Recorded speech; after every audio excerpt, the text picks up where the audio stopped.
Okay, so today we are doing something of a check ride in the Kodiak because I have disassembled my Thrustmaster Airbus joystick and put some lubricant in the potentiometer that measures the twist of the stick, which I use for the rudder. Now, if you've seen any of my recent videos, you will have seen me fighting with the stick and berating it enormously. For some reason, when Thrustmaster build their Airbus joysticks, they don't put any lubricant in the sensors, and it was glitching. It was throwing out wildly different signals when you twisted the stick. So even when you weren't throwing this or twisting the stick, it would be throwing anything from 0 to 40% spikes on the rudder, which obviously threw planes like the Kodiak all over the place.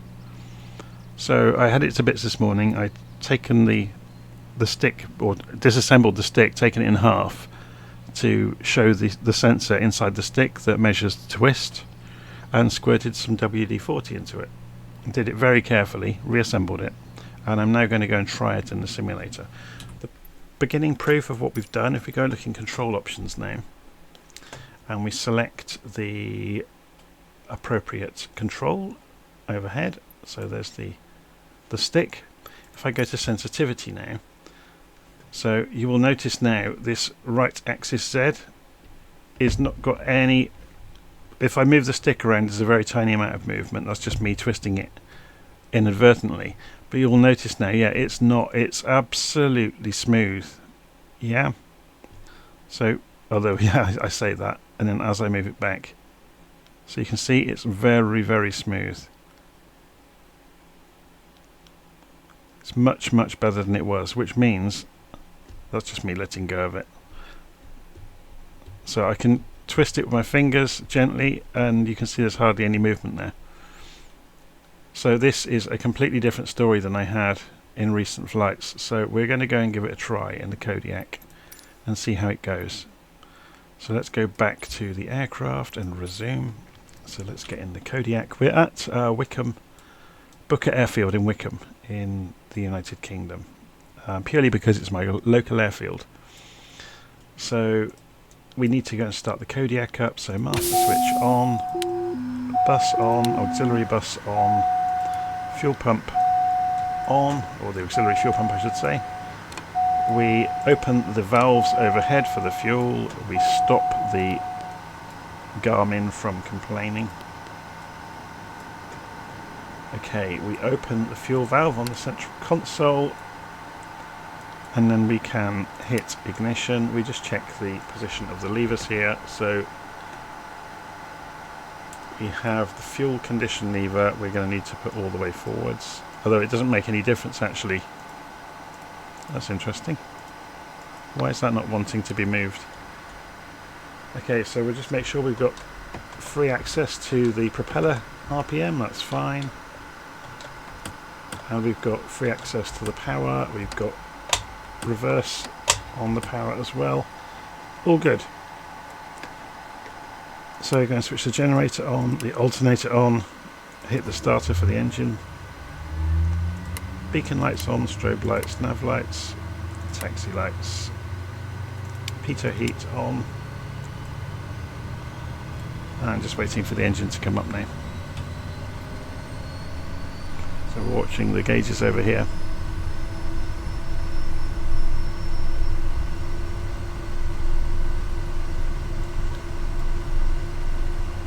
You can see just waiting for the RPM to stabilize.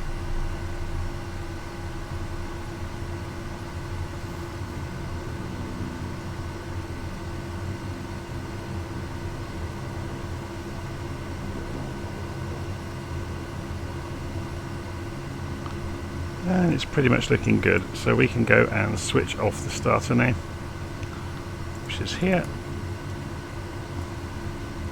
and we're pretty much ready to fly. So we're going to calibrate the altimeter so it's accurate. So I just pressed B on the keyboard, which is obviously aligning the QNH with the local airport QNH. It's a bit of a shortcut in the simulator there. So I'm going to release the parking brake, and then increase the pitch on the propeller, advance the throttle gently forwards, and we're moving. So we're going to turn immediately. You can have the yoke back on now. We're not so worried about the positions of switches.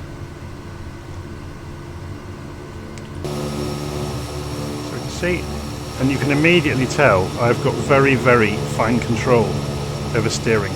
There's no glitching.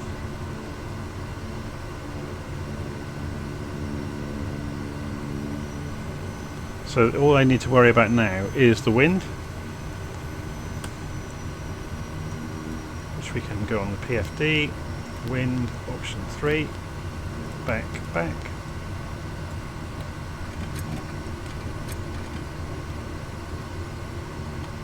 So when we line up for the runway, the wind display on the primary flight display will give us, yeah, we've got a 3 knot crosswind, which is almost nothing.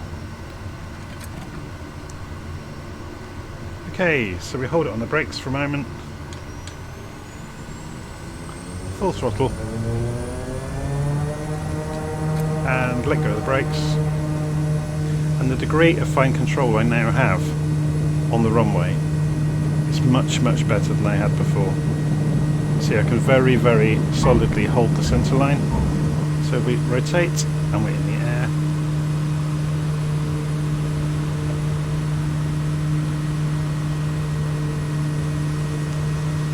So we'll fly out following 240 degrees or thereabouts.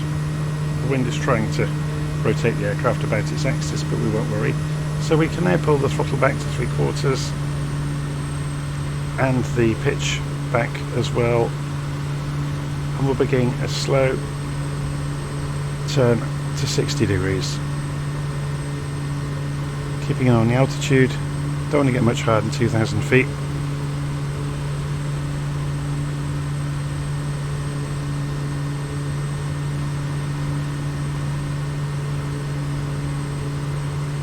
While we're turning round, look outside.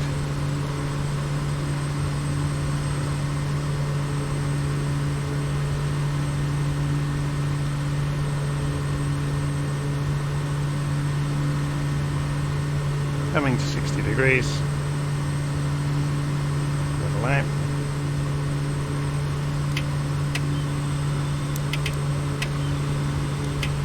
Just trimming.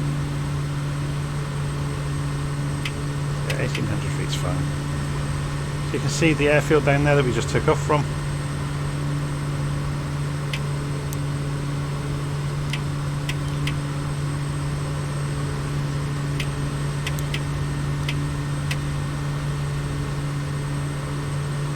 Speed is obviously creeping up because we're levelling out now. So we'll keep an eye on the runway. Turn back in and do a gentle approach. So the initial indications are the plane is now a whole lot more stable because I don't have spurious inputs coming in from the rudder, or from the rudder control I should say. Just tip through 2,000 feet, so we'll just dip down again.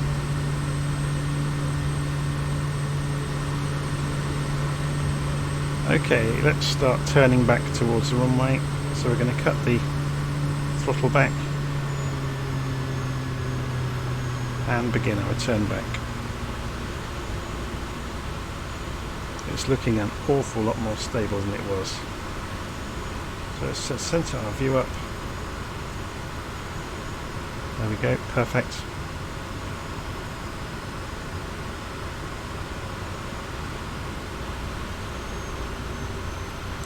Just decreasing speed so we can drop the flaps in a moment.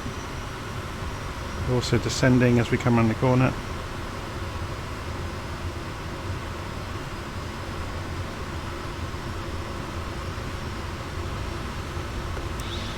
First position on the flaps, you can see the runway out ahead of us.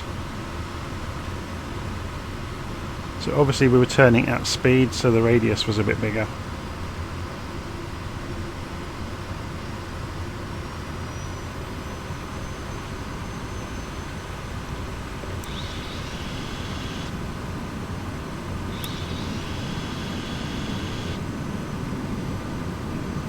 Lining up for the centre line. opening the throttle to arrest the drag from the flaps.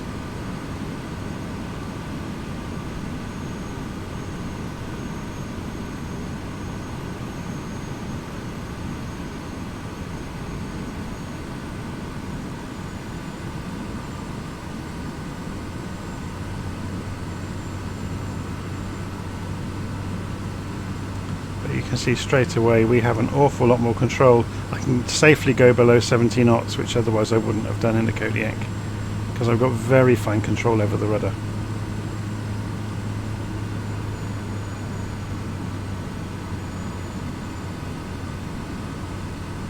The crosswind is just pushing us gently across the runway.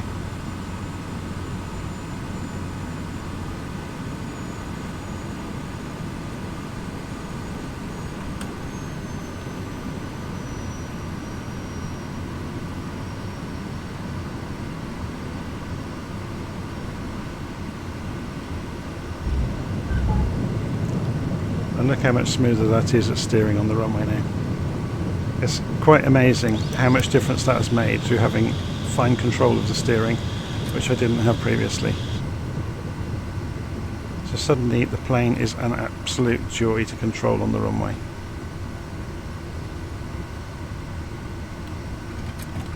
Okay.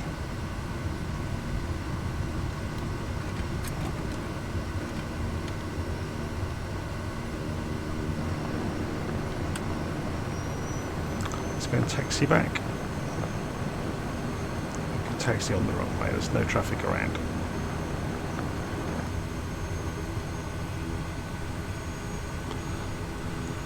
So yeah, it's difficult to communicate just how much a difference that's made. Just being able to make very, very fine control inputs on the rudder has made approach in an aircraft like the Kodiak a world different. I could drop to 60 knots instead of 70 because there's no worry that a sudden rudder input is going to drop a wing.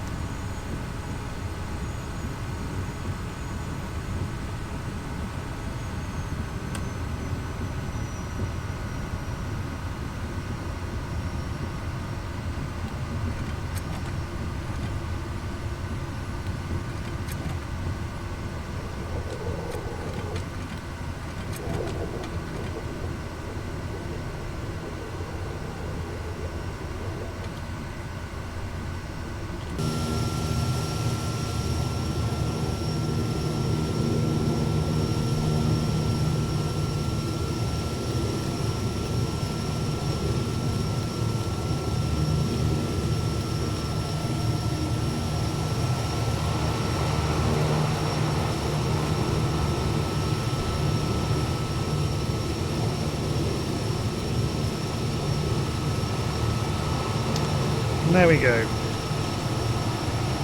Back on the parking brakes. We can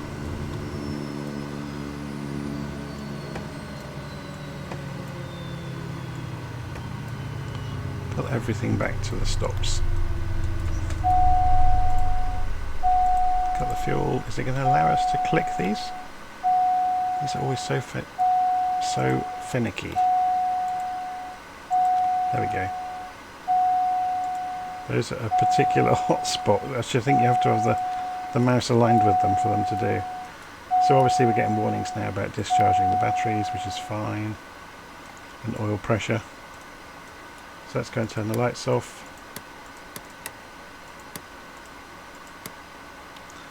Pitot heat off, alternator off, generator off, ignition off, auxiliary fuel pump off, avionics bus off, master switch off, and the aircraft goes quiet.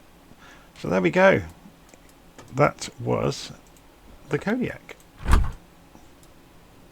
We can go and get out and go and get a sandwich and a cup of coffee in the shop now. So yes, that was completely transformed through just having accurate rudder inputs. So there we go. Quick video today, just to have a quick look at the Kodiak with the rebuilt joystick to see how much difference it made. I'll see you again soon.